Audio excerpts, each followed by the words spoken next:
Bonjour et bienvenue dans le podcast Le Fond du Chaudron. Ici, on vous parle de fées, de dragons, de loups-garous et de sorcières, bref, des lectures de notre book club fantasy, pour la plupart en anglais et quelques-unes en français.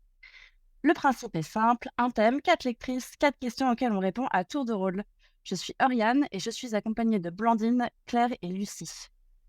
Claire a décidé que sa pile à lire pouvait attendre le temps qu'elle ait lu toutes les fanfictions de Ramion. Première sur le pont des théories, elle apprécie particulièrement quand les personnages souffrent. Salut Claire! Salut! Lucie nous alimente en fanfic, en TikTok, en suggestions de lecture pour se vider le cerveau, tant qu'il n'y a pas de pregnancy trope dedans. Véritable book goblin, elle est toujours prête à phosphorer et à imiter des armoires. C'est notre spécialiste pop culture, Twilight et Taylor Swift. Salut Lucie! Hello! Blandine lit tout et surtout n'importe quoi. Elle est très satisfaite d'avoir enfin adopté une stratégie efficace pour éviter d'acheter 3 fois le même livre dans des langues différentes. Son ambition, arriver un jour au bout de sa pile à lire, or die trying. Salut Blandine! Salut! Quant à moi, je suis en plein déménagement, ce qui explique pourquoi je n'ai lu que 4 livres ce mois-ci. Je suis également en instance de divorce pour avoir refusé de mettre dans des cartons ma pile à lire fantasy. Bébé, promis, je vais le faire. Bonjour à moi-même. Le thème de cet épisode, c'est la série ACOTAR, plus connue en français sous le nom de Un palais d'épines et de roses. Et on a décidé de faire un épisode généraliste sur toute la saga. Avant d'enchaîner avec nos questions, c'est quoi ACOTAR? Blandine, je te passe la parole. Alors, un palais d'épines et de roses, comme tu as dit, qu'on appellera ACOTAR, l'acronyme en anglais pour plus de facilité, est sorti en 2015 pour le premier tome et depuis son succès n'a pas faibli. Il a remporté plusieurs distinctions de la part des lecteurs, notamment sur Goodreads, le réseau social littéraire, et l'augmentation de ses ventes est exponentielle. Dans une Amérique conservatrice, les éléments explicitement sexuels des livres combinés au succès de la série gênent aux entournures, et les tomes ont notamment été retirés des bibliothèques publiques du Tennessee. ACOTAR, c'est un immense fourre-tout de réécriture, de contes, de folklore, de mythologie et même de la Bible, et elle nous offre donc un chouette terrain de jeu pour établir des théories farfelues et glosser sans fin sur la suite à venir et sur les connexions avec les autres séries de Sarah J. Maas. Et je vais passer la parole à Lucie pour vous faire le pitch du livre. Alors attention, pour vous faire le pitch, on va être obligé de vous spoiler la totalité de la série. Donc si vous ne les avez pas encore lus et que vous comptez le faire, c'est le moment d'arrêter votre écoute et de revenir plus tard pour débriefer avec nous. C'est bon, vous pensez qu'ils sont partis? On y va. Le premier tome d'ACOTAR suit les aventures de Fer Archeron, une humaine propulsée contre son gré dans le royaume des fées, Prythian. Par amour pour l'un des grands seigneurs de ces terres, Tamlin, elle va les libérer du joug d'Amaranta. Cette dernière, qui a pris le pouvoir par la force 50 ans auparavant, est une ancienne générale du roi d'Hiberne, un royaume voisin particulièrement belliqueux. Évidemment, les apparences sont trompeuses, l'amoureux de Fer n'est pas endgame, le roi d'Hiberne est déterminé à prendre le contrôle de tout le continent et des terres des humains pour les réduire en esclavage, et Fer, ses sœurs Hélène et Nesta et toute la clique de la cour de la nuit vont devoir faire face à bien des challenges. Lucie, ça veut dire quoi, endgame? Alors, endgame, c'est l'objectif. Alors, en général, on l'utilise pour parler des couples dans les séries, dans les livres, en particulier dans la romance. Et on rencontre dans le premier tome d'ACOTAR, donc on a notre héroïne, Fer, qui rencontre Tamlin. Ils tombent amoureux, il y a une relation, etc. Et attention, spoiler, on découvre que ça n'est pas la relation principale, ça n'est pas l'objectif de Sarah J. Maas.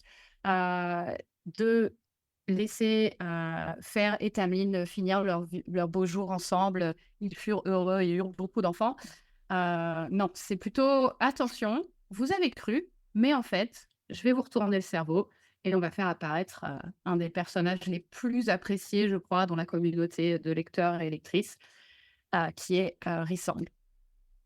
Comme d'habitude, on va chacune poser une question aux autres. La première à y passer, c'est Oriane. Oriane, on t'écoute.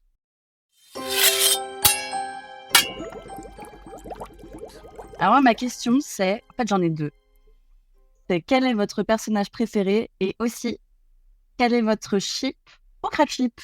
Alors pour ceux qui connaissent pas, un ship, en fait ça vient de relationship et c'est la relation entre deux personnages. Donc quel est votre tandem de personnages préférés? Tandem, couple, etc. Quand on dit ship, on parle d'une relation qui est existante ou probable, par exemple Farah et Rysand, Nesta et Cassian, Hélène et Lucien, etc., etc. Quand on parle de crackship, c'est une relation qui est plutôt non conventionnelle, improbable, voire carrément absurde. Et je passe la parole à Claire. Merci, Oriane. En ship, je ship, mais juste Azriel. C'est bizarre comme réponse, mais en fait, je veux juste en savoir plus sur ce personnage. Je voudrais qu'il soit plus développé, parce qu'on ne sait pas grand-chose de lui à part sa backstory. Et en fait, ça m'a pas trop plu ce qu'on a vu de lui, en fait, sur ses love interests, à part mort, parce que on reviendra peut-être dessus plus tard. Mais en fait, on comprend qu'il s'entend très bien avec Elaine, et peut-être même à un moment qu'il la convoite. Et d'ailleurs, dans A Court of Frost and Starlight, il se passe presque quelque chose entre eux, et après, il se fait remettre à sa place par Rysand comme un petit toutou. Peut-être là, il faut préciser que tu parles du chapitre bonus de Ah, c'est dans le chapitre bonus, ouais, pardon. Starlight, parce que ça, alors, et peut-être on peut prendre un moment pour raconter aux auditeurs, auditrices surtout, qu'il y a des chapitres bonus, peut-être que tout le monde n'est pas au courant. Ouais, bonne idée, oui. Il y a des chapitres bonus. Voilà. Que Oriane s'amuse sur son temps personnel à traduire et à mettre sur Wattpad et sur lesquels nous vous invitons à aller à jeter un œil. Pardon, ça m'était complètement sorti de l'esprit que c'était des chapitres bonus. Et donc, On les mettrait pas en lien, vu qu'ils sont sur les sites officiels, etc. On peut les mettre en lien dans la description. On peut totalement les mettre en lien dans la description et on peut aussi mettre le lien vers mon Wattpad dans la description. Absolument. Oui, tout à fait. Donc voilà, spoiler alerte pour ceux qui n'ont pas lu les chapitres bonus et qui voudraient les lire, coupez pendant 5 minutes. Donc dans ce chapitre bonus de A Court of Frost and Starlight, il se passe quelque chose, enfin, il manque de se passer quelque chose entre Azriel et Hélène, et donc Rysand l'appelle vite pour lui dire attention, non, c'est comment on dit mate en français, l'âme sœur de Lucien, pas touche, sinon tu vas encore créer une guerre intra-cour. Et donc et ensuite dans A Court of je sais plus Silver Flame. Ouais, Silver Flame. À la fin, il regarde Gwyn qui est devenue Valkyrie, et on sent qu'il change un peu de target, et ça m'a un peu énervé. La versatilité de son attention, on va dire, romantique. Donc voilà, j'ai juste envie de voir ce qui va se passer avec Azriel. Et en crackship, en fait, moi, je mets Hélène et Lucien, parce que pour moi, le melting pot, il est complètement pourri dès le début. J'y crois pas du tout. Ça rend Lucien vraiment un personnage tout pitoyable. Déjà, le pauvre, il se fait un peu adopter de cours en cours depuis qu'il est né, en fait. Il finit, donc il naît dans la cour d'automne. C'est pas vraiment ça, enfin, c'est pas vraiment sa cour. Son père n'est pas le roi de la cour d'automne. Il se retrouve cours de printemps parce qu'il est devenu ami avec Tamlin. Il finit par faire tout ce qu'il dit, alors qu'on voit bien qu'il n'est pas franchement d'accord avec tout ce que Tamlin fait, heureusement. Donc voilà, je trouve que ce personnage mérite mieux, et j'ai hâte de voir ce qui va se passer par la suite. Mais alors, s'il vous plaît, pas avec Elaine, ou alors après. Je mets quand même des petits warnings, parce que Sarah J. Maas nous a déjà montré plusieurs fois qu'elle avait réussi à rendre des personnages qu'on adore horribles et vice-versa. Donc, elle a peut-être quelque chose dans sa botte, mais j'ai hâte de voir ce qui va se passer. Ah, mais donc c'est ton crackship détesté. Ouais, c'est mon hate crackship. Hélène, non, en fait, c'est même pas le crackship, mais c'est le ship que tu détestes, et donc tu as décidé que c'était un crackship. Ok. Et toi, Lucie, c'est quoi? Alors, du coup, comme ma question est en 2 parties, parce que mon personnage préféré ne fait pas partie de mon éventuel ship ou crack ship préféré. Moi, mon personnage préféré, c'est le Suriel. Voilà. Mais oui, il n'y a pas photo, c'est le meilleur perso. J'ai envie d'un préquel sur le Suriel. Si on parle théorie tout à l'heure, j'ai une théorie sur le Suriel que j'adore. Donc, c'est un perso que je kiffe, parce que je trouve que c'est un super mécanisme, en fait. C'est peut-être facile d'un point de vue littéraire, c'est peut-être un peu téléphoné, mais c'est vraiment... je trouve qu'il a été bien écrit, et il a ce côté un peu comic relief que j'aime bien. Et puis surtout, enfin, la première rencontre où attention, il faut pas s'en approcher, nanani, nanana, et c'est très difficile de l'attraper. Et Fer, elle arrive, elle est là, il y a quoi? Un poulet. Un poulet, Un bon. poulet. Franchement, on dirait le Chicken Shop Date. Voilà, je sais pas si vous connaissez, mais Je clairement, elle l'a connais. emmené au KFC. Elle l'a emmené au KFC. Tiens, un Et poulet, réponds à mes questions, s'il te plaît. voilà. Je pense que Ok. Amelia de Goldenberg, c'est le Furiel. Je pense que ce serait le meilleur fancast pour moi. Elle devrait être le Furiel parce que vu comment elle kiffe le poulet, les potins, les relations avec les gens, etc. Voilà. Les caps. Et les caps, peut-être. Les caps, on va lui poser la question. Mais voilà, donc ça, c'est mon personnage préféré. Alors oui, c'est pas un personnage très important, mais il devrait, à mon sens, prendre une importance plus grande. J'aimerais beaucoup avoir au moins une novella sur le Suriel, ses origines, qui sont-ils, quels sont leurs réseaux. Euh, il me plaît vraiment beaucoup, beaucoup. Et voilà, donc c'est vraiment, j'ai mon petit, comment dire, ma petite préférence. Voilà. Après, si on est dans les personnages plus, comment dire, principaux, je suis très, très fan de Nesta, très fan de Cassian, très fan de Lucien. Je trouve que il y a beaucoup de personnages qui sont cool. Même ceux qu'on aime moins, on a envie de les voir évoluer. Voilà, à part Hélène, évidemment. Que pour l'instant, Sarah, si tu arrives à me faire aimer Hélène, c'est que vraiment, tu es une magicienne de l'écriture. Parce que pour l'instant, elle sert à rien, elle est fade, elle m'énerve. Mais en même temps, je suis un peu intriguée. Je voudrais savoir ce qui se passe dans sa tête. On verra bien. Donc voilà pour mon personnage préféré. Pour le ship, alors à Cotard, c'est vraiment une série où les ships canons me dérangent pas. Je suis assez fan de Fer et Rysand, je les trouve assez cool. Je suis ultra fan de Nesta et Cassian. Je trouve que voilà, hein, c'est pas pour rien que Court of Silver Flames, c'est mon préféré. Il y a vraiment un truc entre eux que je trouve que j'adore. Voilà, et puis j'ai trouvé que ça sortait un peu de l'ordinaire pour quelque chose, pour un bouquin de fantasy. En fait, j'ai trouvé que ça s'accrochait beaucoup à la réalité un peu, enfin en tout cas dans les comportements toxiques de Nesta surtout. Et je suis pas étonnée que l'autrice dise que c'est le personnage dans lequel elle se reconnaît le plus. Vraiment, je trouve que ça se ressent à travers son écriture. J'ai pas vraiment de ship qui soient pas des théories, on va dire.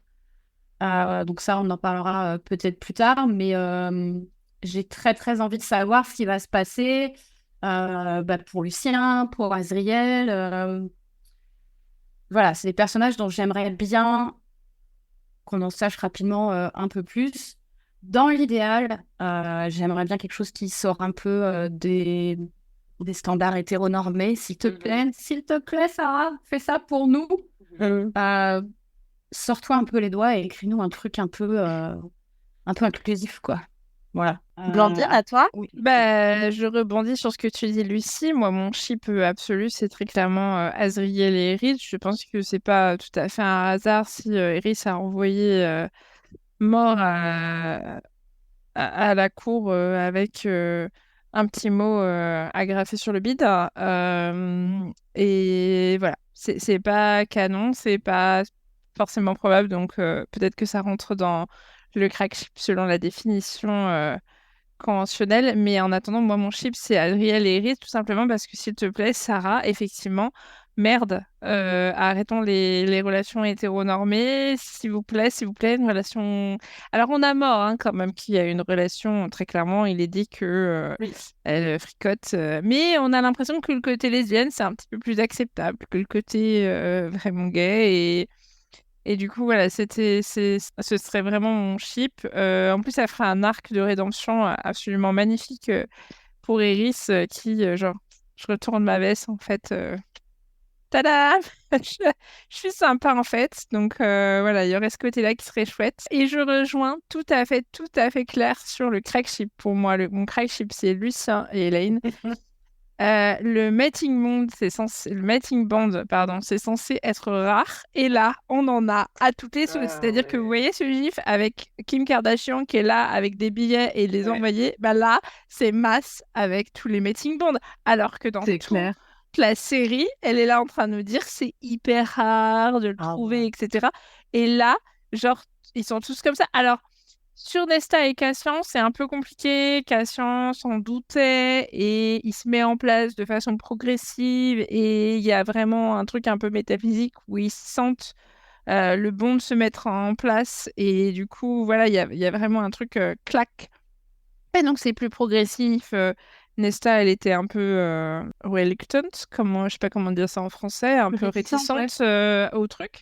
Et du coup, voilà. Mais Elaine qui sort du chaudron et Lucien qui lui dit «Oh, t'es ma mate?» Mais sans déconner! Mais sans déconner! Mais non, c'est abusé! C'est vraiment abusé. C'est censé être un truc rare et il suffit qu'on les mette dans une marmite et pouf, elles ressortent avec un métier. C'est absurde.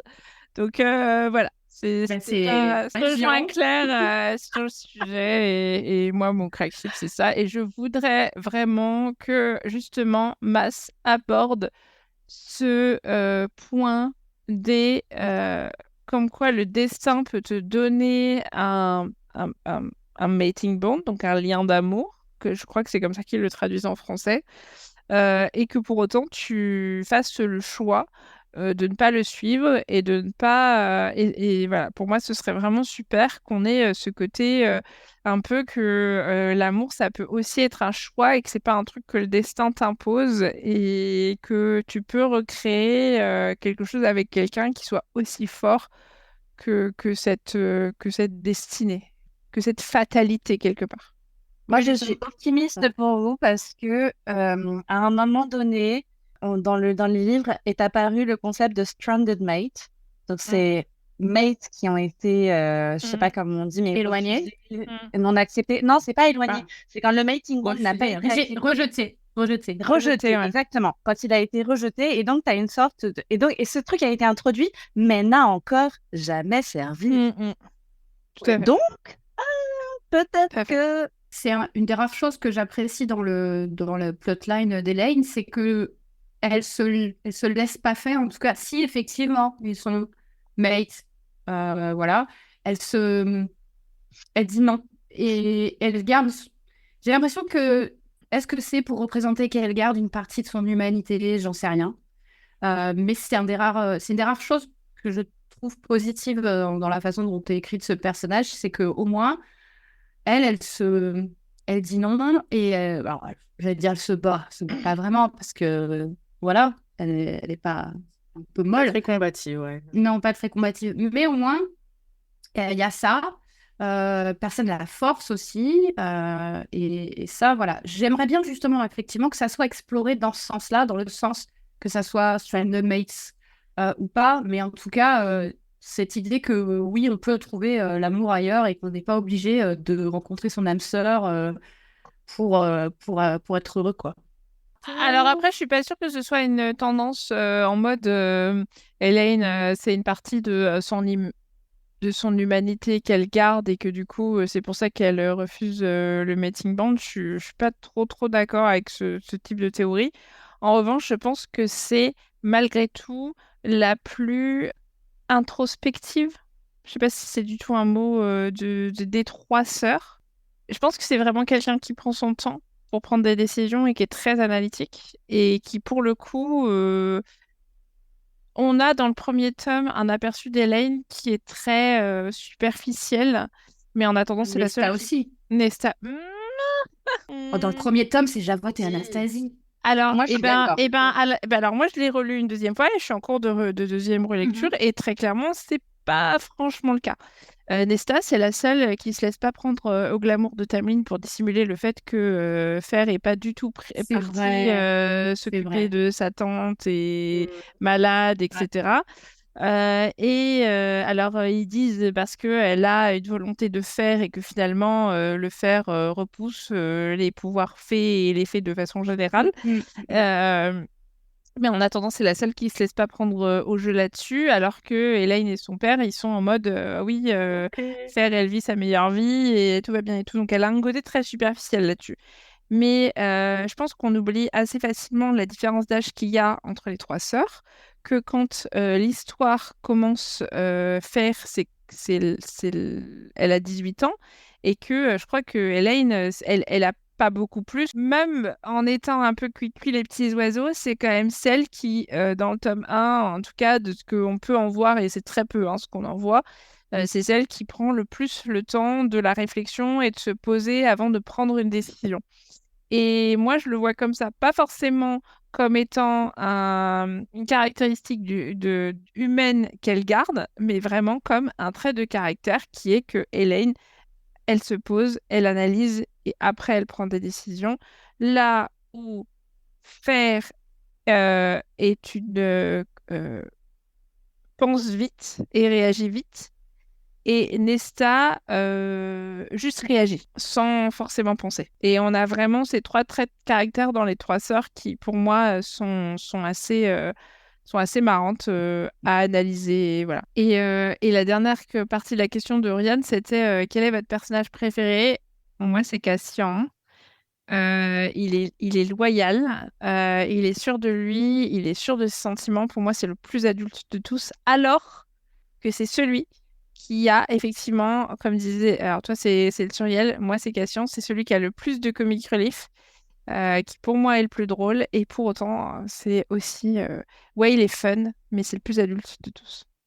C'est vrai. Non, mais ça, je comprends tout à fait. C'est aussi un des personnages les plus drôles. Et aussi, il est beau. T'as pas dit qu'il était beau. Je pense que c'est important de dire qu'il est beau. Il est quand même très très beau. Et toi, Oriane? Mon personnage préféré, Lucie m'a volé la réponse sur le Suriel, donc je vais devoir en sortir une autre. Mais moi, j'adore Lucien. Je trouve que c'est un super personnage. J'adore voir l'évolution de sa relation avec Farah au début. Il est quand même très présent pour elle. Il passe beaucoup de temps avec elle. Je trouve que c'est un personnage qui a de la profondeur, qui évolue, qui se questionne, qui progresse. Je suis vraiment désolée pour lui, pour son acting, bande de merde. Que vraiment, il méritait mieux. Et je pensais que ça serait la réponse de Claire, en fait, parce qu'en termes de personnage qui souffre, tu vois, il se pose là, le pauvre, il arrête pas de s'en prendre plein la figure. Mais j'ai pas répondu au personnage préféré, en fait, j'ai oublié. Mais effectivement, c'est Lucien aussi, mon personnage préféré, donc je te laisse développer. Voilà, mais du coup, n'hésite pas à compléter sur Lucien. Mais moi, je trouve que c'est vraiment un très, très bon personnage et j'adore voir son développement. Et je suis sûre qu'il va continuer à se développer dans le prochain temps et j'ai vraiment hâte de voir ce que Mas a prévu pour lui. Parce qu'il mérite ce brave Lucien, avec tout ce qu'il s'est pris, avec sa fidélité qu'il essaye de garder, sa loyauté envers ses amis. Enfin, tu sens que vraiment c'est un mec, il a un super fond. Moi, Lucien, fort dans mon cœur, lui, quoi. Tu veux ajouter quelque chose, Claire? Non, je suis complètement d'accord avec toi et j'ai dit que des sales trucs sur Lucien tout à l'heure parce que justement, je regrette un peu que jusque maintenant, en fait, il est vraiment une vie nulle, quoi. Et donc, voilà, j'ai hâte de voir ce que l'avenir lui réserve en positif parce qu'en plus, il a vraiment aidé Fer. C'est un peu le seul qui a essayé aussi de démêler cette histoire de malédiction sort du tome 1, qui essayait de convaincre Tamlin que non, il fallait qu'il pousse un peu plus et qu'elle allait pas tarder à lui avouer ses sentiments. Enfin bref, il l'aide aussi dans les 3 épreuves, enfin dans la première épreuve. Après, il se prend 20 coups de fouet par Tamlin. Enfin, non, le pauvre. Allez, vengez Lucien. Est-ce qu'il n'est pas condamné à se le faire friendzoner aussi, quoi? Ah ouais, c'est clair. Et d'ailleurs, c'est un de ses gros points communs quand même avec Hélène, c'est qu'il a une capacité à endurer ce qui lui arrive, le pauvre. Enfin, vraiment, il endure, quoi. Plus qu'Hélène, parce que Hélène, elle a quand même. Hélène, elle subit. Il s'est fait Elle quand même, subit. Elle il s'est plombe quand des même fait fleurs, s'il te plaît. arracher il s'est quand même fait arracher l'œil Arracher par l'œil. Amaranta. Ouais. Enfin, il y retourne. Enfin, c'est.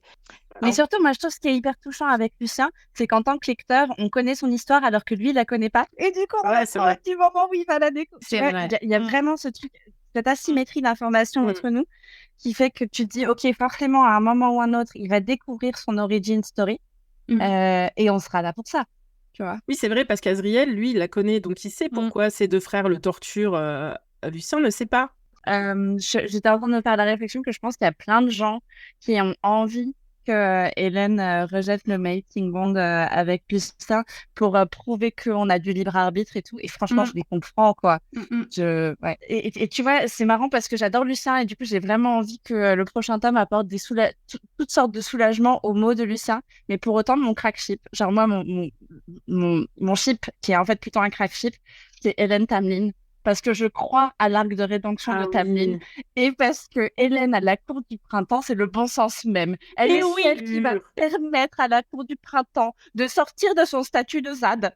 Tu vois. Et de Avec devenir un Jardiland. Calamnaï, avec Hélène, la meuf, c'est la pro du jardinage. C'est comment elle s'appelle, la meuf qui fait revenir le printemps là tous les ans dans la mythologie grecque. Je sais plus comment elle Perséphone. s'appelle. Déméter. Déméter. Ben voilà, Hélène, Perséphone, Déméter, Calamnaï, c'est la et mère de voilà Laura. cette espèce de rite de on baise et ça fait venir les fleurs.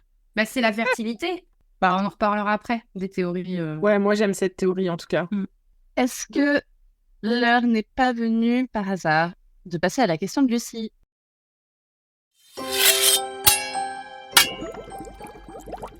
Moi, les filles, je voudrais savoir, vous avez la possibilité de passer une journée et une nuit en all-inclusive dans le monde créé par Sarah J. Maas pour ACOTAR.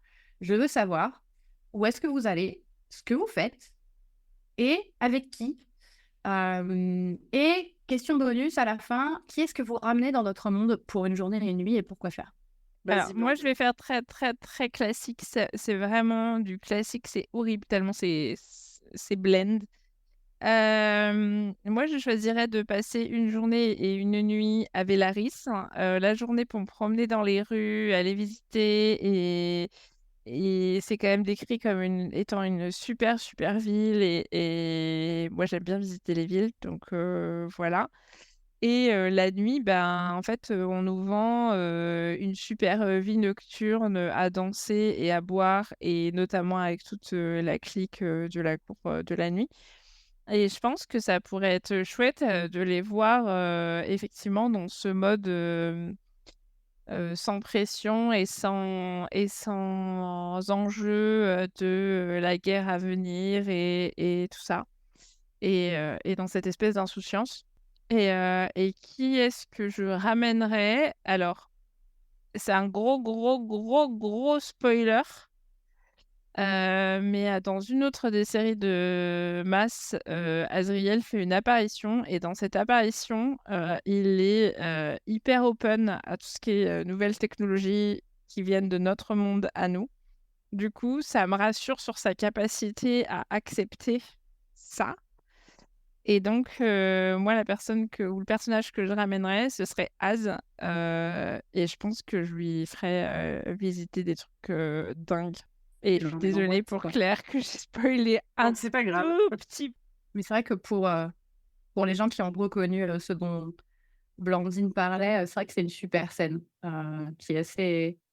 qui nous montre un autre aspect de ce personnage et qui est assez cool quand même. Et moi, j'ai envie de voir plus d'aspects de ce personnage, en fait, justement. Et toi, Claire, t'irais où? Alors, Lucie, en préparant cette question, nous a dit qu'on ne pouvait pas toutes répondre à la Maison du Vent. Attends, elle a dit qu'on ne pouvait pas toutes répondre. Passer la nuit et la journée à la Maison du Vent, à lire et à se faire servir du Uber Eats par Axis toute la journée. C'est ça qu'elle a dit, exactement. En Ok, français, ok. c'est le pavillon du vent. Le Ah, pavillon pardon. du vent. Merci pour la correction. Moi, je les ai lus qu'en anglais, j'ai pas les mots en français, désolé. Alors, moi, du coup, si on peut pas choisir le pavillon du vent, je choisis le chalet. Mais, car il y a Claire, un elle veut mais. de la soupe. Non, sûrement pas. J'allais mettre un petit bémol, c'est je veux le chalet avant que faire le barbouille. Sinon, il faut refaire toute la déco parce que j'ai vraiment pas méga confiance en les talents artistiques de Fer. J'arrive pas à avoir un truc cool avec ça, surtout quand elle peint les yeux de tous les potes là sur les murs. Franchement, on dirait un squat. super creepy. Voilà. Par contre, le chalet, il est cool parce qu'il a un peu des propriétés du pavillon du vent, c'est-à-dire qu'il te fait couler un bain quand tu as besoin de prendre un bain, tout ça. Donc ça me plaît bien. C'est bien pour les personnes qui ont un TDA et qui oublient de se laver et de manger. Et de manger, exactement. Et donc, alors moi, par contre, je vous emmène toutes les 3 avec moi et on fait une petite retraite lecture, donc j'y vais avec des livres et plein de gin. Du gin, du tonic, des gin tonic. Alors J'arrive! Qu'on a fait il y a pas très longtemps. voilà, c'est ça. Donc pour moi, le chalet. Et si je devais ramener quelqu'un, et ben, je ramènerais le Suriel dans notre monde parce que je suis sûre qu'il aurait plein de trucs à dire sur notre société et s'il pouvait nous spoiler des trucs aussi comme il a spoilé Faire, et ben, je suis sûre qu'on rigolerait bien, en fait, avec le Suriel dans notre société. Voilà. Ah non, mais Claire, j'adore cette réponse d'emmener Suriel dans notre monde et du coup, j'espère que tu l'emmènes à un concert de Taylor Swift. Bah ouais, j'aimerais bien y aller avec lui d'ailleurs. Ouais, donc voilà, c'est tout ce que je vous souhaite. Un petit concert Merci. de Taylor Swift, toi et le Suriel. Et C'est impossible d'enchaîner après cette réponse, elle est Mais beaucoup trop si. parfaite. J'avoue, Non. j'avoue, difficile de faire mieux. Mais Ouais. Oriane, il faut essayer de Allez, Oriane. nous donner Je une ferai... réponse quand Non, même. non, je vais vous donner une réponse, mais du coup, je ferai pas mieux. Moi, je trouve ça dur d'avoir envie d'aller dans les autres cours que la cour de la nuit, parce que la cour de la nuit, c'est la seule qui est développée, tu vois, comme ça, aussi bien et tout. Et bien sûr que Velaris donne tellement, tellement envie, tu vois. Enfin, surtout pour moi qui habite à la campagne, tu lis la description, t'es là genre, waouh, incroyable, une vraie ville et tout. Je suis sûre qu'il y a des monoprix si tu cherches, tu vois. Enfin, Mais c'est bien, Monoprix Vélaris. bah ouais, le Monoprix Velaris, juste à côté du Rita, écoute, tout va bien, quoi. Donc ouais, je trouve ça un peu dur de répondre à cette question. Après, s'il faut quand même vraiment répondre, moi je suis sûre que si tu vas dans la cour de l'hiver, ils doivent avoir des super stations de ski. Donc avec un peu de bol, si tu vas avec un bad boy, et ben tu t'évites les remontées mécaniques et je pense que c'est sympa. Voilà. J'aime cette idée, j'aime ce plan. J'attends ta publicité pour le séjour all inclusive à dévaler les neiges éternelles de la Ok. cour de l'hiver. Je Je vais te la pense faire. que Je vais te je la pense qu'il y a faire. quelque chose de très très bien à faire. Ah, c'est Euh, parfait. Merci beaucoup. Et moi, le personnage que je ramènerais dans notre monde, alors, tu n'as pas exclu des règles, donc moi, je ramènerais le pavillon du vent. Ah bah, Ah! Après, c'est un jour et une nuit, mais excellent, excellent. J'avais pas pensé à ça. Bah, attends, oui, je le mets mais là, j'invite tous les potes, on fait une teuf de ouf dedans. Vous êtes invités, je suis sympa. Et vraiment, je pense qu'on va vivre notre meilleure vie pendant une journée et une nuit. Enfin, on va être trop bien. On peut juste trouver un terrain où le mettre, si possible. Alors, j'espère que si je l'invite, il vient pas avec ses 10 000 marches. oui, voilà, C'est quand même un peu pénible. j'allais dire, si tu le ramènes dans notre monde, qui est-ce qui nous dépose tout en haut? Parce que Enfin, moi, ça me gêne pas, mais bon. non, non. Blandine, qui est donc la salle sportive du groupe. Ouais, non. On t'attend en bas, Blandine. Je crois que j'ai répondu à la question. Lucie, Ouais. c'est quoi ta réponse, toi? Alors, moi, quand j'ai réfléchi à cette question, évidemment, je crois que comme beaucoup de personnes, ma première réponse ça aurait été Vélaris aussi, parce que alors moi, j'habite pas à la campagne, mais l'idée d'habiter à la campagne, ça me fait une urticaire. Après, pour une journée et une nuit, j'irais bien. C'est le cours de l'été, là où il y a toutes les plages et les trucs comme ça. J'irais bien faire une petite partie de beach volley avec tout le monde, tu vois, dans le genre un peu cliché. Faisons des trucs de notre monde moderne dans ce monde-là. Voilà, on pourrait faire. On pourrait faire des parodies de la petite sirène, vous savez, quand elle est sur son rocher, qu'il y a les vagues derrière. On pourrait se donner des notes sur qui fait la meilleure imitation de la petite sirène. J'hésite entre Lucien C'est et Cassian. Cassian. C'est Cassian. Bah, j'hésite. Lucien, il Ah, a les cheveux! Cassian, il aurait la théâtralité, on va dire. Je pense qu'il serait tellement à fond. Mais après, Cassian, du coup, il se déguiserait en Aquaman. On pourrait, voilà. Il y aurait des idées comme ça. Alors que Lulu est capable de se mettre 2 trucs de noix de coco. De deux coquillages, ouais, De sur les- coquillages. Ah non, ça c'est 100% une blague de Cassian, ça. Et du coup, voilà, pour changer un peu de Vélaris, j'aimerais bien aller passer une journée dans la cour de l'été, à la plage et tout, ramasser des coquillages et faire des friendship bracelets avec tout le monde. Et quand tu as ramené quelqu'un, alors bon, je suis tout à fait d'accord avec Blandine, justement, par rapport à cette fameuse scène. Clairement, j'emmène Azriel en boîte, alors que je ne vais jamais en boîte. Mais le concept, ouais, genre, je ferais bien un truc comme ça, une grosse stuff. Je les emmène en festival, quoi. Et T'emmènes Azriel à Glastonbury. Azriel à Glastonbury, Cassian au Hellfest et Hérissand Aux vieilles charrues. C'est pas Elle est la vieille charrue. Oh, moi, je suis en train d'imaginer Risande Solidaire, j'étais pas, tu vois. Solidaire. rentre en scène. Elle rentre en scène. Et après, non, c'est vrai, j'emmène les Bad Boys au concert de Maneskin, tiens, ça peut être pas mal. Et pas au concert de Excellent. Taylor Swift. Ah, Cassien, il va. au Cassien, concert ouais. de Cassien, Cassien, il va au va. concert de Mais Taylor. ça, on pourrait. Cassien, on peut.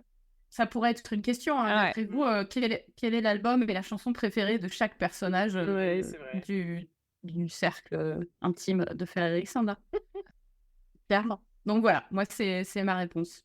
Je crois qu'on a tout répondu. Du coup, Blandine, tu nous poses ta question. Ouais. Moi, je voulais savoir quel était, à votre avis, le personnage qui a le plus évolué ou qui va le plus évoluer, en bien ou en mal, entre le moment où on le rencontre pour la première fois et la fin du dernier tome. Moi, je mise beaucoup sur Eris. J'adore ce personnage. Je trouve qu'il a une aura de mystère pas possible. Tu sens que l'histoire, elle a été racontée que du point de vue des vainqueurs en ce qui le concerne, et que il y a toute une profondeur à découvrir autour de lui. Je pense que c'est un des personnages qui... Alors, je ne sais pas si c'est qu'il va évoluer ou si c'est qu'en fait, on va changer de regard sur lui, ce qui n'est pas tout à fait la même réponse. Jurisprudence récente, Oui, où notre regard, il n'évolue pas, on change de... oui, c'est l'autrice qui t'amène à le voir différemment, alors que le personnage a fondamentalement pas tant que ça changé. Donc, en effet, ça, je suis pas sûre. Après, bon, moi, je peux qu'admirer des auteurs qui savent te caler en un tome des trajectoires comme celle de Nesta. Je trouve que c'est quand même une masterclass d'arc sur un personnage. Là où elle est au début de Silver Flame ou dans la novella, et là où elle est à la fin de Silver Flame, bon, bah, c'est superbe, quoi. Après, j'avoue que j'ai du mal à... Enfin, je sais que c'est un des personnages de Sarah J. Maas qui concentre beaucoup de hate. Il y a beaucoup de gens dans le fandom qui l'aiment pas, qui la trouvent vraiment chiante, vraiment insupportable, etc. Parce que je pense que les gens restent beaucoup sur leur première impression dans les premiers tomes, et qu'en fait, ils rentrent pas dans cette espèce de grand arc de changement de Silver Flame. Et c'est dommage parce que moi, je trouve que en fait, c'est une histoire de guérison. Et moi, je trouve ça incroyable, en fait. Voilà. Et c'est pas vrai, je suis désolée, mais dans le tome 1, c'est pas vrai. Dans le tome 1, c'est la seule à avoir, au-delà du glamour, c'est une meuf que Fer dit dans le tome 1. Je sais que si j'envoie mes potes fées, et notamment Alice et ses neveux, s'il y a la guerre et que je les envoie côté humain et que je les envoie chez ma sœur, Nesta prendra soin d'eux et les protégera. C'est quelqu'un qui se connaissait, qui s'est perdu et qui se retrouve. Et c'est ça, en fait, l'histoire de Silver Flame. Cette évolution, elle n'est pas aussi dramatique que ce que la fandom ou ce que Maas a essayé de nous faire croire aussi vraiment dans le tome 1. Nesta, oui, elle a une volonté de... Enfin, elle est pas souple, mais en attendant, selon le point de vue de Fer, Nesta, elle a du care, en fait, pour sa sœur, pour Elin, et pour Fer aussi. Elle prend une carriole et elle va jusqu'au mur pour essayer de trouver un trou pour aller récupérer sa sœur, sa petite sœur. Oui, elle en a pas rien à foutre, c'est vrai. Elle en a pas rien à foutre. Après, elle le montre pas forcément. Elle se protège. Elle le montre pas d'un point de vue sentiment et parole, mais elle le montre par des actes. Et c'est tout ce qu'elle fait aussi dans Silver Flame. Le personnage change pas tant que ça au final. Je trouve qu'elle a ce côté, on ne pense pas assez au fait que c'est la fille aînée. Alors, elle a 3 ans de plus que Fer, hein. Mais 3 ans, je ne sais plus exactement quand meurt leur mère, mais... Fer à 9 ans. 8 ans. Ouais, donc elle a, tu vois, 11-12 ans, c'est déjà... La différence, elle est énorme. Et c'est probablement celle qui a le plus de souvenirs de leur vie d'avant, forcément. Donc, le choc de tomber dans la pauvreté du père qui se fait péter les jambes, machin... Et peut-être plus violent, et sa façon à elle de se protéger et aussi de protéger ses sœurs, puisque enfin, c'est toutes ces choses qu'elle fait qui sont un peu... Enfin, je veux pas lui trouver des excuses, mais on comprend aussi, quoi. Et elle se retrouve, comme tu l'as dit, c'est la seule à voir à travers le glamour. Elle a bien plus de personnalité que ses deux sœurs. Hein. autant je me plains d'Elaine que je trouve molle et tout ça, mais c'est aussi parce qu'en fait, on ne sait pas grand-chose d'elle à part à travers les yeux de Fer. Et Fer, elle est gentille, mais elle est gentille 3 fois, quoi. Enfin, Elle a aussi une confiance qui est quasiment aveugle en Fer. Et je pense aussi que ça explique vachement son attitude sur le début de Silver Flame, où quelque part, c'est la première fois que Nesta s'autorise à toucher le fond, qui est que elle sait que Fer est capable de prendre soin d'elle toute seule et que de toute façon, au pire, elle a Rysand et le reste de la clique de la Cour de la Nuit et que c'est eux aussi qui vont prendre en charge Elaine. Et du coup, il y a ce côté très ok, ça y est, c'est bon, je peux relâcher mon attention et je peux sombrer quelque part. Et ça, c'est dit, mais dès le tome 1, c'est-à-dire qu'elle dit à Fer, à un moment donné, Fer lui dit tu dépenses tout ce que tout le peu que je gagne, tu le prends et tu le dépenses. Et Nesta lui répond je sais que toi, tu seras toujours capable d'en ramener plus. Ouais, c'est aussi la seule qui vit vraiment leur traumatisme, parce qu'en fait, ils ont tous vécu des traumatismes. Ils ont perdu leur mère, ils ont vu leur père se faire tabasser, sont tombés de la richesse à la pauvreté, etc. Et ils voient surtout que leur père ne fait rien pour les aider, alors que c'est quand même le seul parent qui leur reste. Et c'est la seule qui vit son trauma normalement, en fait, comme un être humain. et la Hélène, elle seule qui continue va en à... thérapie. Hein. Ouais, Et c'est la seule qui tient leur père pour responsable. Enfin, je veux dire, c'est la seule qui dit mon père, il est censé être adulte, c'est censé être lui l'adulte, et en fait, il envoie une gamine de 14 ans chasser à sa place. Ouais. Il envoie une gamine de 14 ans prendre soin de nous.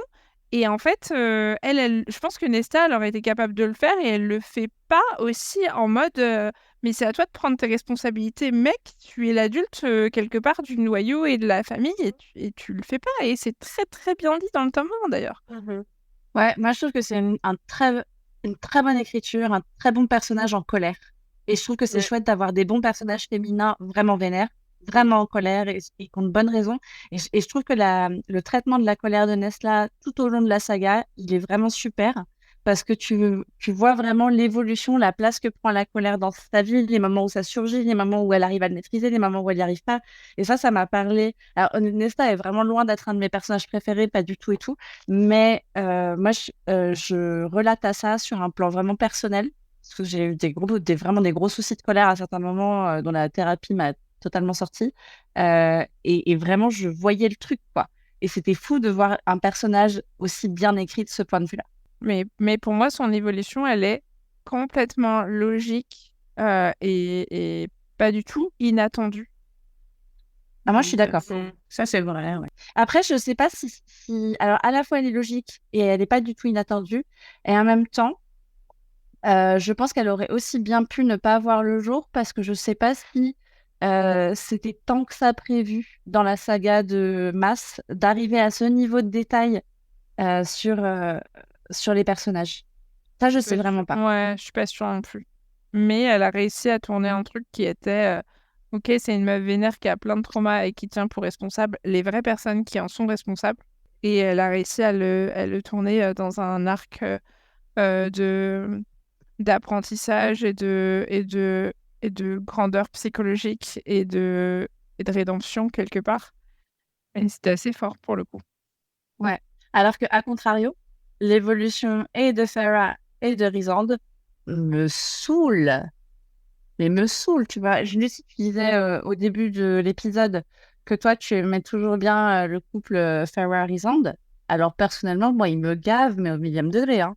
Ferré, pas trop, mais Rysand, franchement, sur le dernier tome, c'est abusé. Ouais, non, mais là, mais même Farah, moi, je déteste sa façon. En fait, sa façon de gérer les difficultés de Nesta, je pète un boulard. Ouais, Vraiment, elle me rend dingue. Je déteste cette façon d'ingérer, de materner, d'infantiliser. C'est hyper condescendant. C'est en très fait. condescendant, oui. Ouais, elle fait ça, je trouve, de manière. Ah là là, je trouve ça, mais vraiment, mais détestable, quoi. Mais en fait, ce que je comprends pas avec cette relation, enfin, ces deux personnages, t'as l'impression qu'elle a fini de les écrire, en fait, que c'est bon, elle a raconté leur histoire, ils vécurent heureux et eurent un petit enfant, et basta. Elle s'en occupe plus vraiment, en fait. Mais bon, après, l'histoire, maintenant, elle est tournée vers d'autres personnages, mais je trouve que c'est un peu dommage de continuer, enfin, de leur donner plus du tout aucune épaisseur à partir de Mais là. totalement. Aurait-on pu avoir le baby clash post-naissance de Nyx entre Farah et Rhysand? Non, Franchement, attends, moi, le dernier là, tome n'est pas écrit.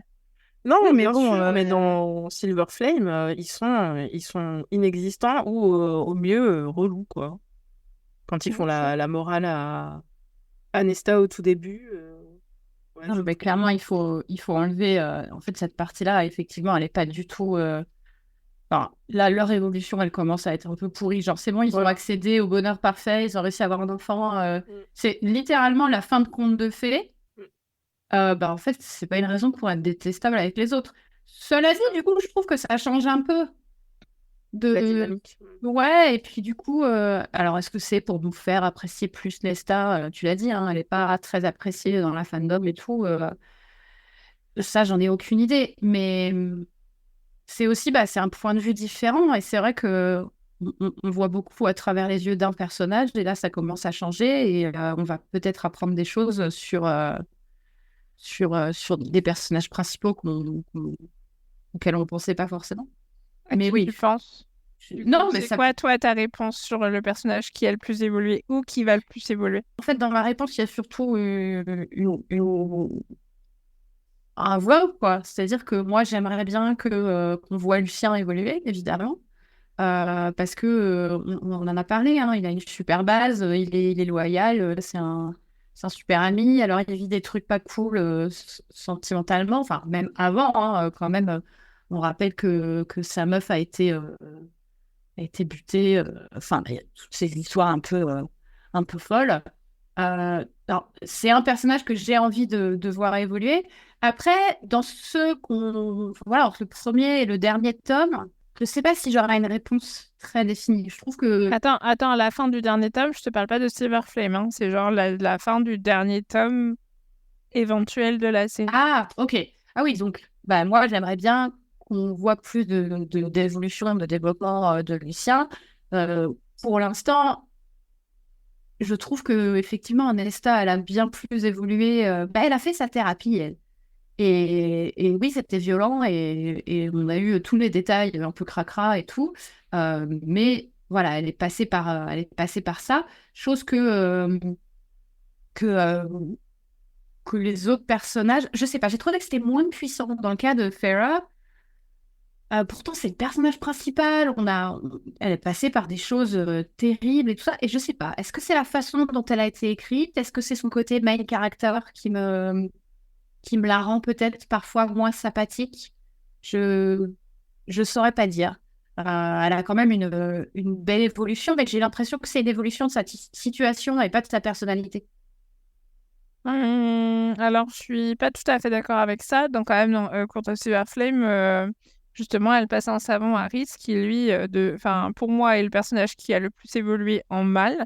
Je shippais ce couple et je relis régulièrement des morceaux du tome 2 de Akotar parce que vraiment, pour moi, leur évolution en tant que couple amoureux, c'était trop mime, c'est voilà.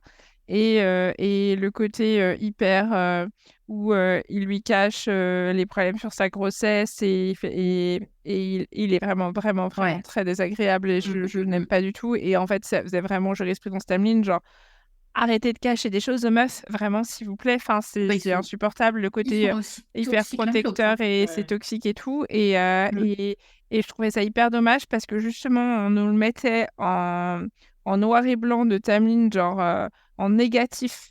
Genre, bah regarde, lui, il était hyper toxique et regarde ce mec, il l'est pas du tout et il t'apprend à lire alors que l'autre, il t'aidait pas. Et il te Te laissez pas et sortir. il te laissait pas sortir et l'autre il te laisse faire ce que tu veux et tout. Bah, enfin, au final, il prend quand même aussi des décisions sur le corps de fer et Ouais. c'est hyper malsain tout autant. Et du coup, moi, je trouve que c'est le personnage qui a le plus mal évolué de toute la série, alors que en l'occurrence, Fer reste constante. C'est-à-dire que oui, c'est une meuf qui va prendre en charge sa famille, donc elle va regarder Nesta avoir des problèmes et elle va prendre des décisions. Après, c'est pas forcément des bonnes décisions, mais elle va prendre des décisions à base de Elle maintenant, va tu faire fais quelque trop de chose. elle va faire quelque chose et elle va dire maintenant tu fais de la merde, Ouais. donc je vais te couper les vivres, tu vas plus avoir d'argent et je vais te foutre dans le pavillon du vent alors que t'as pas d'aile et qu'il faut que tu déboules 10 000 marches pour pouvoir aller boire ton coup. Mais en C'est attendant, une cellule de tu dégrisement, vois, quoi. c'est une cellule, même, bah, c'est une intervention. C'est vraiment une C'est une intervention. intervention. Et donc, il y a ça, mais au moins, elle est constante dans le sens où elle a toujours pris en charge sa famille et elle continue à prendre en charge sa famille. De la même façon, elle va voir Nessa en lui disant « Attention, ce que je fais, c'est pas contre toi, je te déteste pas et tu le vois pas pour l'instant, mais ça part d'un bon sentiment et mon cœur, entre guillemets... » Et elle le lui dit, en fait. Vraiment, elle l'exprime en mode tu fais de la merde, mais je suis là pour toi et peut-être que tu le vois pas à l'heure actuelle, mais tu verras, tu m'en remercieras plus tard. Ce qui se passe. Ce qui se passe. Donc, voilà. Alors que en Déjà, revanche, elle l'exprime. elle l'exprime et en l'occurrence, et en plus, quand Triss prend des décisions unilatérales sur Nesta sans consulter Fer et que Fer la prend quand même après coup, elle le défonce. Non, mais c'est Vraiment. vrai, je suis assez Et, d'accord. Je suis assez d'accord. T'as et raison. donc, pour moi, Fer là-dessus, elle est constante. Elle n'est pas extraordinaire en termes, mais elle change pas particulièrement au niveau de sa personnalité et de son traitement de sa famille. Après, quand je disais qu'elle évoluait pas, c'est justement, t'as raison, elle reste constante et elle évolue pas, mais c'est pas péjoratif. Elle évolue pas, mais elle dévolue pas non plus. Et ça, c'est plutôt pas mal parce qu'elle reste fidèle à elle-même, à ses principes et à son personnage de protectrice de sa famille. Ça, ok. Là où Elaine ne fait rien et où Nesta est très physique en fait dans sa thérapie avec tout ce qui est les 10 000 marches, arrêter de boire et machin. Après, voilà. Oui, je voudrais que Lucien évolue et je suis assez partante pour un petit arc de rédemption de Tamlin. Voilà. Bien sûr. Moi la forme. Bien Yes, sûr. évidemment. Voilà. J'apporte une Voilà. toute petite nuance sur ce que tu dis sur Hélène. Moi, Hélène, je pense que c'est un personnage qui en réalité a beaucoup évolué, mais que comme tout se passe dans l'intériorité, tant qu'on ne sera pas dans son POV, en fait, on ne saura pas et pour Tu as l'instant, on raison. ne l'a pas été. Mais je suis sûre qu'il s'est déjà passé beaucoup, beaucoup de choses dans la tête d'Hélène. Ouais. Claire, est-ce que tu as Claire. répondu à la question? J'ai pas encore répondu. J'avais noté Eris aussi, comme toi, Oriane. On est raccord aujourd'hui. On est tellement raccord. Ouais, parce qu'il y a... Bon, on a vu que Eris, finalement, il leur file un coup de main. Je pense qu'il n'est pas aussi noir ou blanc qu'on a essayé de nous le montrer. Mais comme, en fait, toutes les autres cours pensaient que Rysand, jusqu'à la fin du tome 1, était, voilà, un monstre qui torturait les gens, qui... C'était la pute d'Amaranta. qui était la pute d'Amaranta, mais au-delà de ça, mais c'est ça. Mais t'as raison. Eris, c'est notre deuxième héros moral deuxième grey, Rysand. en fait. Ouais, exactement. Il est moral grey, il fait ça clean. Ouais, donc ça va être super intéressant, je pense. Mm. Donc, pour pas répondre comme toi, je vais prendre mon personnage bonus qui est Gwyn. Elle aussi, elle a vécu un traumatisme, un gros traumatisme, enfin même plusieurs traumatismes. C'est une victime et elle fait un peu comme Nesta. Enfin, elle fait pas vraiment comme Nesta parce qu'elle a un peu un autre arc, mais elle va comme Nesta trouver un peu sa voie euh, en devenant une guerrière et une Valkyrie. Et ça, j'aime beaucoup parce qu'elle passe pas par la colère comme Nesta. Donc après, pourquoi pas, hein, je condamne pas le fait de passer par la colère, mais on voit une autre évolution qui arrive un peu au même point, en passant pas par les mêmes chemins. Et voilà, Gwyn, c'est un chouette personnage. En plus, j'aime beaucoup, beaucoup le fait que Nesta se soit trouvé des amis et qu'elle aussi, elle se trouve une nouvelle famille, en fait. En plus, le thème de Found Family, c'est un des tropes que j'adore dans tous ces bouquins. Donc voilà, Gwyn, je suis sûre qu'elle va bien évoluer. J'ai hâte de voir comment elle va aussi. En fait, c'est une victime de viol et j'ai aussi envie de voir comment elle va réussir à outrepasser ça. Parce que j'ai envie qu'elle ait une relation amoureuse avec quelqu'un et que ça, voilà, que ça marche vraiment. J'ai envie qu'elle tombe sur quelqu'un qui sera assez gentil avec elle pour l'aider à dépasser tous ces traumas. Donc voilà, j'ai envie de voir ce qui va se passer avec Gwyn. Du coup, Claire, on en arrive à ta question. On t'écoute. Alors, ma question, c'est quelle est votre théorie préférée quant au prochain tome d'Akotar? Autour de quel personnage ou intrigue sera-t-il centré? Du coup, alors moi, j'ai évidemment, comme plein de gens, plusieurs théories. Il y en a une que j'ai lue sur Internet que j'adore, qui est un micro-spoiler pour une autre série de Sarah J. Maas, Throne of Glass. Donc, je ne vais pas rentrer dans les détails. Mais si ça vous intéresse, si vous avez lu l'autre série, que personnellement, je n'ai pas terminé. Donc, vraiment, c'est micro-spoiler dans le sens où je pense que le Suriel, la personne de ma vie, mon âme sœur, Fated Mate, je pense que le Suriel est un personnage qui apparaît déjà dans Throne of Glass. Et ce personnage, je vous laisse chercher, taper Suriel Caltaine. Si vous avez lu Throne of Glass, vous savez qui c'est. Et je vous laisse découvrir les raisons. Alors, c'est un peu capillotracté, mais j'adore. En fait, j'adorerais parce que j'adore l'idée que tous ces univers sont liés comme ça. Donc ça, c'est vraiment crack théorie.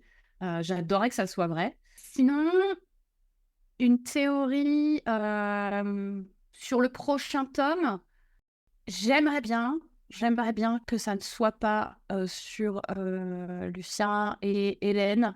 J'aimerais bien un truc pas trop téléphoné, pas trop attendu. Comme je l'ai dit, j'ai envie de voir Lucien évoluer, etc. S'il part en trouble avec Julien et Vassa, je suis pour. Je suis à fond. C'est quoi leur nom déjà? Ils ont déjà un nom en plus. Band of Exiles. Band of Exiles. Voilà, donc les exilés, là, c'est parfait comme nom de troupe.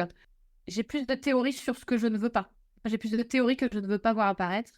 Je suis comme Blandine, j'ai envie qu'Azriel finisse avec Eris. Pour le prochain, alors si, dans l'idée, j'ai parlé de l'arc de rédemption de Tamlin, j'adorerais que ça se fasse avec Hélène à la cour du printemps. Je suis pour à fond sponsor Jardiland. Amour éternel sans divorce. Ouais, exactement. Pour moi, l'arc de rédemption de Tamlin peut passer par Hélène. Je ne sais pas ce que vous en pensez, vous. Est-ce que vous avez des théories un peu moins capillotractées? Est-ce que vous avez des trucs que vous avez lus? Je ne sais pas. Lauriane? Moi, je crois qu'une théorie que j'aime bien, bon, vous n'allez pas tomber du cocotier, hein. Mais moi, j'aime bien la théorie selon laquelle, en fait, Azriel, depuis le début, il n'est pas spécialement amoureux de Mort, mais qu'il la suspecte de trahison, et que c'est pour ça qu'il la colle au basque depuis tout ce temps-là. Donc, c'est une théorie qui est hyper... enfin, tu vois, elle a vraiment rien de ouf, quoi. Mais je trouve qu'elle fait sens à plein de niveaux, et j'aime bien ce qu'elle implique pour le plot. Et après, moi, j'ai une vraie interrogation, et je pense que j'ai besoin d'avoir ce tome-ci dans les mains pour y répondre. C'est qu'en fait, pour l'instant, c'est dur de savoir. Enfin, l'histoire principale, au début, elle était vraiment sur Farah. Et donc ensuite, dans Silver Flame, on passe sur Nesta et Cassian. Et donc, en fait, il y a un peu deux courants de pensée. Tu as ceux qui disent, mais en fait, Akotar, c'est une série qui est sur les sœurs Archeron. Et donc, le prochain tome sera sur Hélène. Parce que c'est ça qui est logique, tu vois. Tu as fait Farah, tu as fait Nesta. Bon, bah vas-y, t'enchaînes avec Hélène, quoi. Et je trouve que ça donne une teinte hyper particulière, en fait, à l'histoire. Si effectivement, c'est centré sur Hélène, bah en fait, tout ce qu'on s'est tapé sur le chapitre bonus, qui était, par exemple, complètement centré sur Azriel, bah en fait, tu le lis d'une façon hyper différente. Parce que ça veut dire que c'est vraiment un élément qui va devenir anecdotique dans la trajectoire de Hélène, ou au contraire, qui va peut-être prendre plus de place en fonction du développement qu'ils font, etc. Mais en fait, ça va pas être centré sur Azriel. Et après, tu as ceux qui pensent que en fait, l'histoire, elle est plus centrée sur les bad boys, donc sur Rhysand, Cassian et Azriel. Et donc, ça va plutôt être Azriel, le personnage principal de ce 3e tome. Et moi, j'ai besoin d'avoir la réponse à cette question. Tu vois, vraiment, j'ai physiquement besoin qu'on me réponde. J'aimerais bien que demain, quelqu'un vienne et me dise « Mais si, t'inquiète pas, Oriane, le dernier tome, il sera sur ça. » Et là, tu vois, je saurais. Et franchement, Sarah, si tu nous entends. Mais oui, je dormirais beaucoup mieux la nuit, tu vois. Ça irait beaucoup mieux. Parce que tu vois, moi, tous les gens qui sont là en train de faire des chips, des théories, des machins sur Azriel, genre, est-ce que ça va être Gwyn, est-ce que ça va être Hélène et tout. Et moi, je suis là, mais on ne sait même pas si ça va être sur Azriel, ce tome 6, vous me rendez compte. C'est ça. Ça pourrait être Hélène et Lucien, ça peut être Tamlin et Hélène, ça peut être n'importe qui, en fait. Ouais. T'as raison, on ne sait pas si c'est sur les sœurs ou sur les bad boys. Bah, il y a quand même des indices qui pointent plutôt du côté des sœurs, moi, je trouve. Ça pointe légèrement plus vers ça, mais c'est léger, quoi. Et je pense que En plus, Sarah J. Maas, elle est quand même bon, je trouve que c'est une écrivaine de la générosité, tu vois? Elle est là pour en donner à son fandom. Donc si ton fandom a envie de savoir ce qui se passe pour Azriel, et ben vas-y, elle va donner, au fandom, l'histoire d'Azriel pour que ça atterrisse quelque part. Alors après, je sais pas si le tome 6, c'est un tome final, ou s'il y en aura d'autres qui sont prévus après. Moi, il me semble qu'elle Le avait 5. dit que oui, pardon, ouais. Moi, j'ai pas de théorie préférée sur le prochain tome de ce que j'aurais vu sur Internet. Ma théorie à moi, c'est que vu ce qui s'est passé dans le dernier tome de Crescent City, elle va faire maintenant que du crossover et que des tomes qui seront coraux, je sais pas comment on dit, des tomes chorales. Et du coup, il y aura forcément une porosité entre tout ça. Et ça va amener plus de dimensions au personnage et à l'intrigue. Voilà. Ça, c'est ma théorie à moi. Autour de quel personnage et intrigue sera-t-il centré? Pour le coup, du coup, la porte est ouverte à toutes les fenêtres maintenant qu'il y a eu Crescent City 3. Vraiment, pour moi, toutes les cartes sont sur la table et la meuf est en roue libre. Donc tu penses que c'est un crossover alors? Alors, sans être un méga crossover, genre sans être vraiment un truc où tout... Mais je pense que ça va être dans la même veine que le tome 3 de Crescent City avec du fanservice, en tout cas. Et du fanservice qui serait, entre guillemets, au service du plot, même si, selon Oriane, le plot de Masse, c'est du feuilletonnage à la Alexandre Dumas et qu'elle en rajoute quand elle a envie d'en rajouter. Mais je pense que, ouais, maintenant, tout est possible. Maintenant qu'elle a fait ce truc-là avec Crescent City 3, il n'y a plus de filtre. Et on va pas retomber dans Akotar, pur Akotar, avec notre petit précaré, des bad boys et des sœurs Hachan. C'est mort. Ah, je sais pas. En tout cas, moi, je peux juste vous dire une chose avec certitude, c'est que ce que décrit Blandine, c'est mon pire scénario possible. J'ai trouvé les crossovers de Sarah J. Maas à chier. Voilà. Je les trouve Et on vraiment... s'arrête là pour aujourd'hui. Alors, je les trouve vraiment Maintenant qu'on a tous, mais répondu à toutes les nuls. Nuls. Mais je les trouve d'une faiblesse, mais abyssale. Mais Et qu'est-ce qui te... effectivement, dans l'exécution ou dans ce qu'on en Ou dans le concept. retire ou... les deux. En fait, les deux, je trouve que Ouais. tout est archi capillotracté. Pour moi, là, alors, Blandine a raison quand elle dit que moi, je pense que Sarah J. Maas, c'est une feuilletonneuse de génie un peu à la Alexandre Dumas. Je le pense vraiment. Et le problème du feuilletonnage, c'est que ça se voit un peu quand tu as des trous dans ton plot, quoi. Et après, moi, ça me dérange pas parce que c'est un type de lecture qui est incroyablement divertissant et tout, et j'adore ça. Mais des trous dans le plot, bon, ça se voit. Et je trouve que vraiment, c'est la façon dont elle a relié ces univers, c'est du raccommodage assez grossier, quoi. Et toi, Claire, tu n'as Voilà. pas répondu à ta propre question. question. C'est quoi ta théorie préférée? J'ai pas répondu parce que, comme d'habitude, ce soir, Oriane a répondu à ma place. Vous êtes Il faut savoir qu'elles sont habillées pareil et que très clairement, ce soir, elles ont le même thermo. Attendez, on attend quand même Claire au tournant parce que Claire, c'est quand même Madame Théorie. Ouais, mais bon, pour là, je suis un peu, je sèche un peu. D'ailleurs, petit aparté, mais est-ce que Sarah J. Maas a dit en combien de tomes elle voulait encore écrire pour Akotar? Elle a dit combien de tomes elle avait encore en tête globalement, mais elle a pas dit combien de tomes il ferait.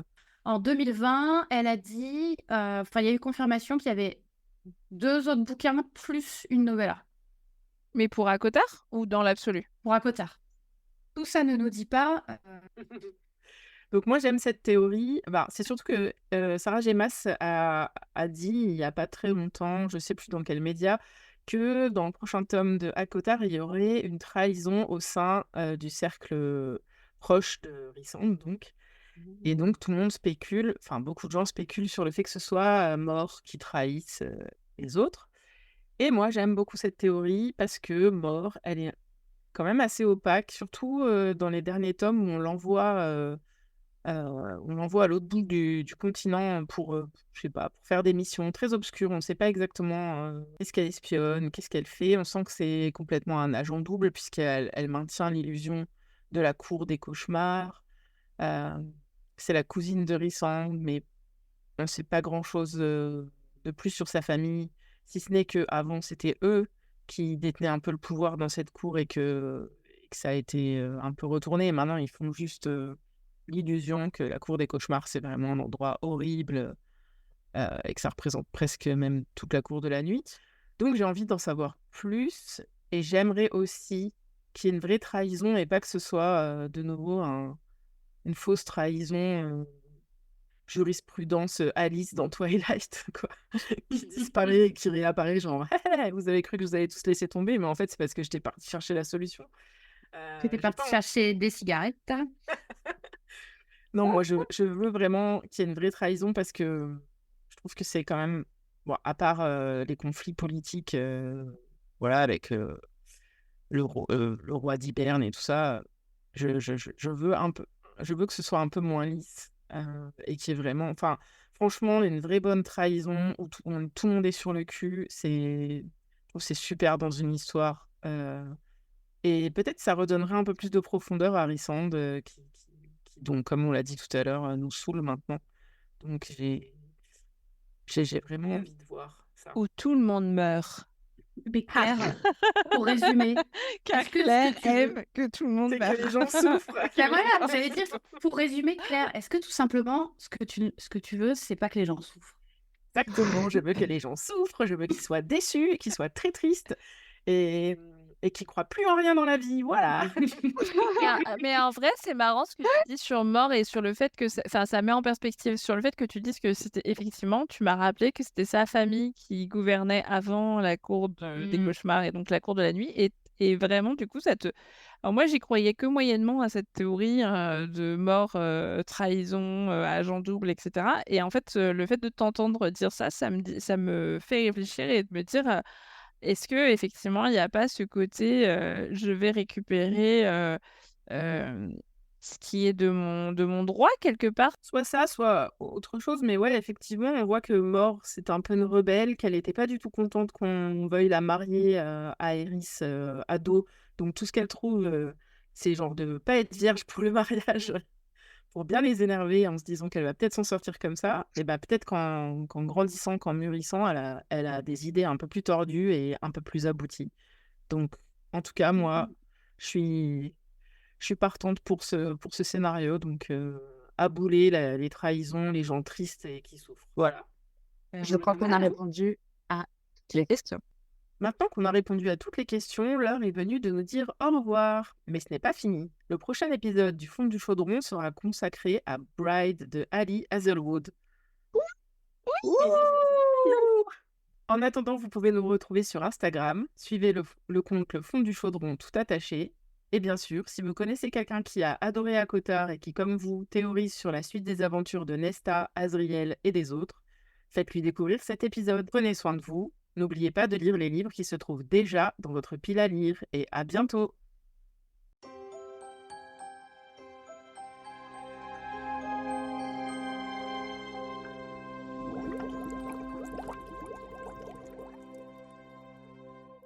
Bienvenue à la cour d'hiver, votre destination magique pour des vacances d'hiver inoubliables. Explorez nos palais majestueux ornés de cheminées crépitantes et de somptueux sapins. Voyagez en traîneau sculptés tirés par des rennes au bois de velours, parfaits pour la neige et la glace. Profitez d'une expérience unique à la cour d'hiver où l'aventure et l'élégance se rencontrent. Réservez dès maintenant et plongez dans un monde féerique. La cour d'hiver, votre évasion hivernale par excellence.